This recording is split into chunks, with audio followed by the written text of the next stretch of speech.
everything's gonna be okay, right? Just let me do the talking, okay? Just Evening, ladies. License, please. Where are you headed? We're just out for a drive. Headed to the border? Oh, no. We were just going up to the Hey there. What's your name? Grace? Are you pregnant, Grace? Step out of the vehicle. She does not have to. Yes, she do does. that. No. Show me your hands on the wheels, please. Grace, step out of the vehicle. On the wheel. Grace, it's okay. That ad there that was put out during this whole debate surrounding Roe v. Wade, I'm sure was seen by many folks as being overblown and over the top. And I can't believe you guys would actually say that police would be trying to come after a teenager who's looking for reproductive care, abortion services, if you guys don't like saying it that way. But in reality, we've seen something possibly worse, because yesterday it was reported that Facebook, Meta, turned over private chat messages between a Nebraska mother and her 17-year-old daughter who had been charged with having an illegal abortion. And that was some of the evidence that they obtained through private chat messages. Here's some details. So this investigation was first launched in April before the Supreme Court overturned Roe versus Wade. Even more interesting, it's one of the few known instances of Facebook turning over information to help law enforcement officials pursue an abortion case. But it's also an example of a scenario that abortion rights experts have warned will be more common as all abortions become illegal in many states. Madison County prosecutors say that Jessica Burgess, who's 41 years old, acquired and gave abortion pills to her daughter, who was 17 at the time, then helped her bury and then rebury the fetus. Under Nebraska law enacted before Roe was overturned, abortion is illegal 20 weeks after an egg is fertilized. According to McBride's affidavit, Burgess had a miscarriage when she was around 23 weeks pregnant, soon after having taken those abortion pills. They're also gonna try the 17-year-old girl as an adult here. So in early June, the mother and daughter were only charged with a single felony for removing, concealing, or abandoning a body, and 2 misdemeanors: concealing the death of another person and false reporting. It wasn't until about a month later, after investigators reviewed the private Facebook messages, that they added the felony abortion-related charges against the mother. So it was added on once they got more information from Facebook, who just gave it up. So obviously, we know when it comes to a state like Nebraska, where the legislators and them are all in favor of things like this happening, it could actually happen a lot more often. Let's watch. So can you clarify, do you think that the state of Nebraska should require a young girl who was raped to carry that pregnancy to term? So Nebraska is a pro-life state. I believe life begins at conception, and those are babies too. So if Roe versus Wade, which was a horrible constitutional decision, gets overturned by the Supreme Court, which we're hopeful of, here in Nebraska, we're gonna take further steps to protect those preborn babies. Including in the case of rape or incest? They're still babies too, yes, they're still babies. Not the babies that have been raped or victims of incest having babies. Who cares about them? F them, whatever.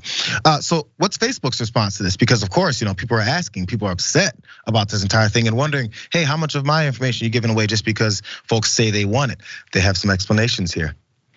When Roe was first overturned, Facebook was pressed, and this is what they said. When a Facebook staffer posed this dilemma to Chief Executive Mark Zuckerberg, asking how the platform would protect user data from individuals seeking abortion care, he said the company's ongoing push to encrypt messaging would help protect people from, quote, bad behavior or overbroad requests for information. Because now we're seeing what's happening here. But the parent company, Meta, as I mentioned, has also responded to reports after this whole thing happened. And they said nothing in the valid warrants we received from local law enforcement in early June prior to the Supreme Court decision mentioned abortion.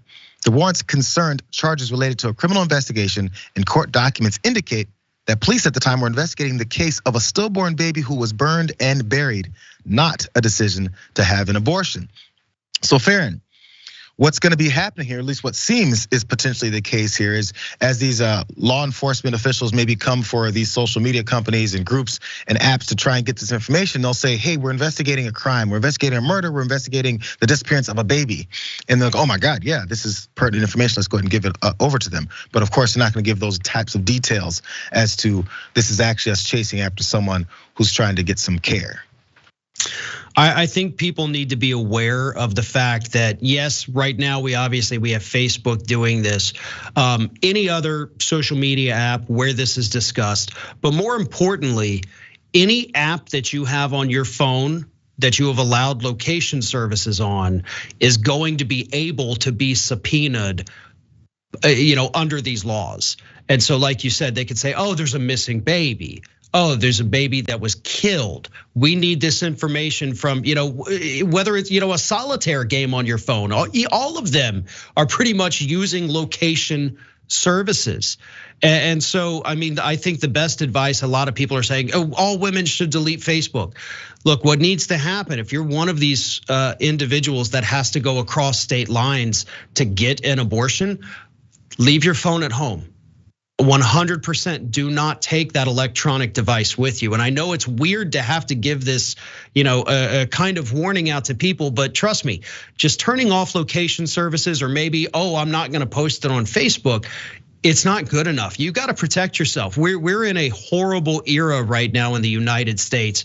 And so I say, look, you can print out directions at home, the old fashioned way we used to have to do. Totally. But do not take that phone with you. If you are crossing state lines, don't take that phone with you, because any of that data will absolutely be subpoenaed and used against you in the future. That's my advice. And also I want to point out in the Nebraska governor clip there, he said, I believe life begins at conception, not science tells us, not the law says that. It's I personally have a belief, and I'm gonna regulate all of your bodies according to what I personally believe. Scumbag, absolute horrific scumbag. They'll say things like that openly and blatantly, but then turn around and talk about how, oh, look at those folks trying to take away your rights, and they're doing things without your consent or background or authority over yourself.